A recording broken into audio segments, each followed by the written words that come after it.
আমার আরেকটা নতুন ভিডিওতে আপনাদেরকে আবারও স্বাগতম জানাচ্ছি। অনেক দিন হলো আপনাদেরকে কোনো ফাটাফাটি টিপস অ্যান্ড ট্রিক্স দেখাই না। সো আমি ঠিক করেছি আজকে আমার যে ভিডিওটা রয়েছে এখানে আপনাদেরকে বেশ কিছু ফাটাফাটি টিপস অ্যান্ড ট্রিক্স দেখাবো। আশা করি ভিডিওটি আপনাদের অনেক অনেক অনেক ভালো লাগবে। এখন আমি আপনাদেরকে আই মেসেজের একটা ইফেক্ট দেখাবো। এর জন্য হচ্ছে আপনি যাকে পাঠাবেন তাকেও কিন্তু অবশ্যই একজন আইফোন ইউজার হতে হবে। এর জন্য প্রথমে আপনাদেরকে মেসেজ দিতে হবে, তারপর এখানে আমি একটা এঞ্জেল ইমোজি দিলাম, তারপর আমি আপনাদেরকে অনেক ভালোবাসার জন্য আপনাদের জন্য আমি এখানে একটা লাভ ইমোজি দিলাম। তারপর এখানে হচ্ছে সেন্ড বাটনটি যেটি রয়েছে সেটি হচ্ছে কিছুক্ষণ প্রেস করে ধরবেন। তারপর উপরের দিকে আপনারা দুইটা অপশন হবে, একটা হচ্ছে বাবল আর একটা হচ্ছে স্ক্রিন। তারপর আপনারা এখানে স্ক্রিনে সিলেক্ট করবেন, সিলেক্ট করার পর আপনাদের যে মেসেজটি সেন্ড করে দেবেন। তারপরে এখানে একটা অনেক ম্যাজিক্যাল ঘটনা ঘটবে, সেটা হলো আপনাদের যে হোল স্ক্রিনটা রয়েছে, আপনারা যে যে ইমোজিগুলো আপনারা সিলেক্ট করেছিলেন সেই ইমোজিগুলো পুরো স্ক্রিন জুড়ে অনেক সুন্দরভাবে সেগুলো ঘুরে করবে, আর এটা অনেক সুপার কুল দেখায়। এবং আপনি যাকে পাঠাচ্ছেন সে অবশ্যই আপনাদেরকে জিজ্ঞাসা করবে যে আপনি এটা কীভাবে করেছেন। আপনাদের টেনশনের কোনো কারণ নাই, আপনারা সরাসরি আমার এই ভিডিওটি তাদেরকে রেকমেন্ড করতে পারেন। আমরা অনেক সময় আইফোনের বিভিন্ন প্রকার যে অ্যাপ্লিকেশনগুলো রয়েছে সেগুলোকে নির্দিষ্ট ফোল্ডারে রাখতে চাই। যখন অনেকগুলো অ্যাপ্লিকেশন হয়ে যায় তখন হচ্ছে একটা একটা করে ফোল্ডারে রাখাটা একটু প্যারা হয়ে যায়। এখন আমি আপনাদেরকে একটা শর্টকাট শেখাবো। এর জন্য আপনাদেরকে যে কোনো একটা অ্যাপ্লিকেশন চেপে ধরতে হবে। চেপে ধরার পর আপনার আশেপাশে যে অ্যাপ্লিকেশনগুলো আপনারা একসাথে সেগুলোকে মুভ করতে যাচ্ছেন সেগুলো একটা একটা করে সিলেক্ট করে আপনারা কিন্তু এক জায়গায় সেগুলোকে রাখতে পারবেন।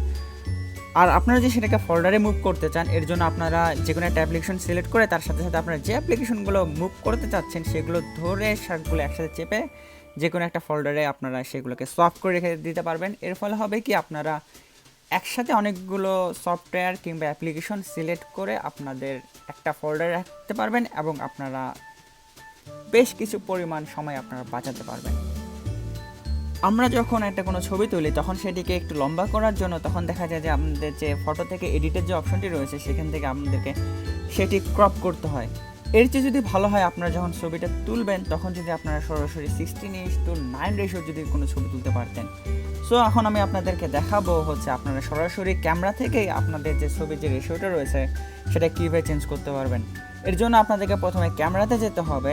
ক্যামেরাতে যাওয়ার পর আপনাদের যেখানে ভিউ ফাইন্ডারটি রয়েছে সেটিকে স্লাইড করে উপরের দিকে দিয়ে দিন, অথবা আপনারা এখানে যে উপরের দিকে একটা অ্যারো চিহ্ন যে দেখতে পাচ্ছেন সেই অ্যারো চিহ্নটাতে আপনারা সিলেক্ট করেন, তাহলে দেখবেন যে আপনাদের যে একটা এক্সট্রা মেনু চলে আসবে। সেখান থেকে আপনারা আপনাদের যে ছবির যে রেশিওটি রয়েছে সেটি 4:9 থেকে আপনারা 16:9 করে দেন, তাহলে দেখতে পারবেন যে আপনারা অনেক লম্বা কোনো ছবি তুলতে পারতেছেন এবং পরবর্তীতে আপনাদেরকে বাড়তিভাবে কোনো ক্রপ করার প্রয়োজন পড়তেছে না।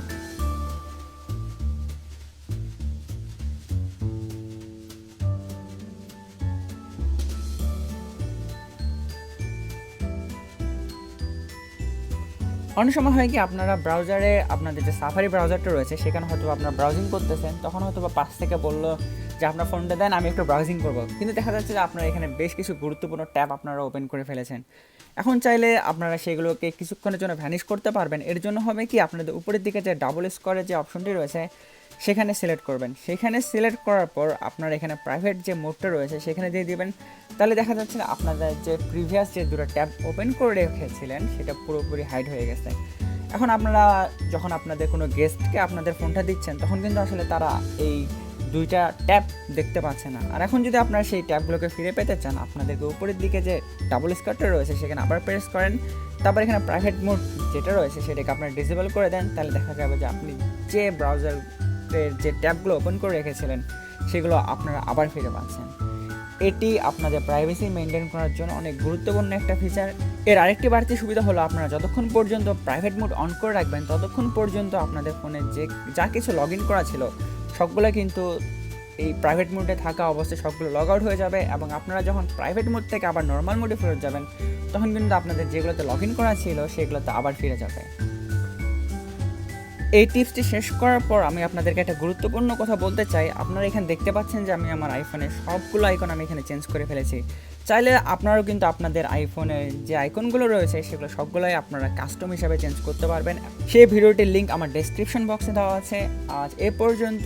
পরবর্তী কোন বিষয় নিয়ে আমি ভিডিও আপলোড করব সেটা আপনারা এখানে কমেন্ট করে জানাতে পারেন, আর ভিডিওটি কেমন লাগলো সেটা অবশ্যই জানাবেন। আর সবাই অনেক ভালো থাকবেন। Tata, bye bye. নেক্সট কোনো ভিডিওতে আপনাদের সাথে অতি শীঘ্রই দেখা হবে।